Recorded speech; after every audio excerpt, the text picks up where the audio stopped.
Assalamualaikum warahmatullahi wabarakatuh.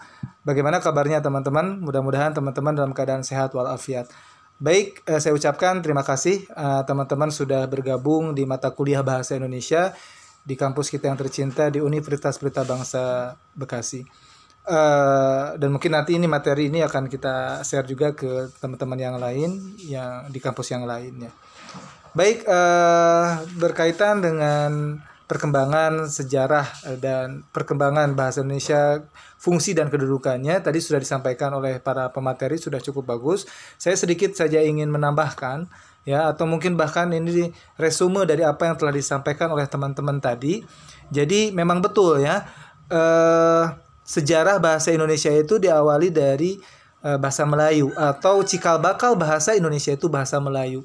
Karena sebelum pra kemerdekaan, bahasa Melayu sudah menjadi bahasa penghubung antara suku di Nusantara. Waktu itu belum ada Indonesia, masih Nusantara. Ya, di zamannya Belanda, penjajahan Jepang dan sebagainya, itu masih menggunakan bahasa Melayu. Oleh karena itu, bahasa Melayu sudah menjadi bahasa lingua franca ya, lingua franca di antara kita. Bahkan bukan hanya di Nusantara saja, negara-negara yang lain yang saya tahu itu bahasa Malaysia, bahasa Brunei, di Brunei, Malaysia itu juga masih menggunakan bahasa Melayu ya, bahasa Melayu. Dan hal ini dapat dilihat dari sejarah yang sangat panjang sekali gitu ya. Nah, kemudian bahasa Melayu ini menjadi sesuai dengan perkembangan sejarah zaman gitu ya. Dialek bahasa Indonesia ini sedikit agak berubah ya, berubah pelafalannya segala macam ya. Jadi maksud saya bahasa Melayu sudah agak sedikit terpisah gitu ya dari segi dialek dan yang lainnya. Contoh kalau kita perhatikan, kalau mau mendengar bahasa Melayu yang asli atau yang mungkin ya katakan bahasa Melayu ya, itu di daerah Sumatera, daerah Riau gitu kan. Kalau saya punya seorang teman orang Riau gitu kan, orang Sumatera, itu dialek Melayunya masih ada ya. Malaysia mungkin ya masih menggunakan bahasa Melayu asli karena memang itu menjadi bahasa nasional mereka. Nah, kalau Indonesia pada tahun 1928, tepatnya 28 Oktober 1928, itu pun para pemuda Indonesia pun berkumpul mencetuskan sebuah gagasan ya untuk berbahasa Indonesia gitu kan. Nah, mulai dari sanalah perkembangan bahasa Indonesia sudah mulai itu ya, yang awalnya tadi kan cikal bakal dari bahasa Melayu itu sendiri. Nah, di sana kemudian para pakar bahasa saling mengungkapkan para pendapatnya gitu ya, untuk dijadikan standar berbahasa Indonesia yang baik dan benar itu seperti apa begitu ya. Boleh nanti dicek di beberapa literatur yang lainnya. Intinya seperti itu, perkembangannya seperti itu. Sampai-sampai kan perubahan ejaan pun itu berkali-kali ya, mulai dari ejaan Van of Fusion gitu kan, ejaan Melindo, dan terakhir ejaan PUEB ya, perubahan ejaan umum bahasa Indonesia ya, pada tahun 2015 itu. Nah, itulah sejarahnya perkembangan bahasa Indonesia.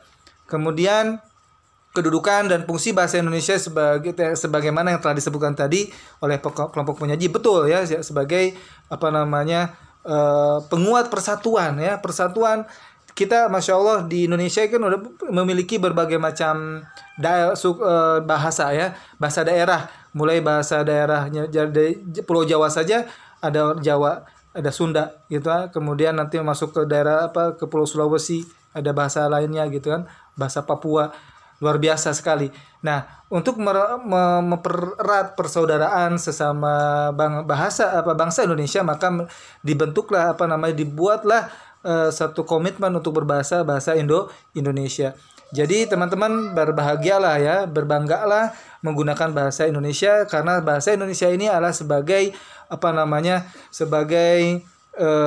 pemersatu bangsa gitu. Dan yang terakhir ya, PBB sudah mengetok palu istilahnya untuk menjadikan bahasa Indonesia sebagai bahasa internasional di Asia, ya, di Asia. Kenapa? Karena menurut mereka, ya, menurut pendapat ahli bahasa dari PBB mengatakan bahwa bahasa Indonesia ini bahasa yang paling dipahami, ya, untuk seputaran bahasa di daerah Nusantara, di Indonesia dan sebagainya. Ketika, mohon maaf kalau kita bandingkan dengan bahasa Melayu misalkan, itu kan agak sedikit aneh ya kalau kita dengarkan. Contoh misalkan, ya teman-teman mungkin nanti bisa cek ya bagaimana contoh-contoh bahasa Melayu. Saya pernah ngobrol dengan seseorang teman dari orang Melayu sana. Ketika mohon maaf ya, ketika mendarat misalkan, pesawat sedang mendarat itu kan apa sih, landing ya, itu pesawat bersetubuh dengan bumi ya. Itu kan tentunya kita agak aneh juga ya, pesawat bersetubuh dengan bumi.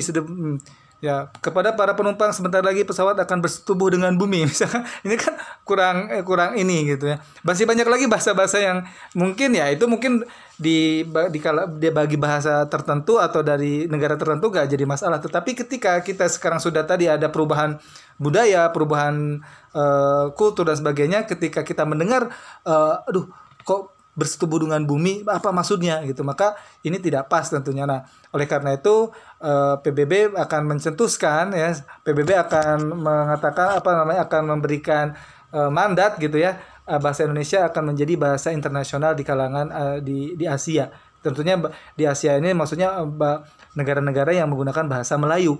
Maka berbahagialah kita sebagai seorang orang Indonesia. Terima kasih. Assalamualaikum warahmatullahi wabarakatuh.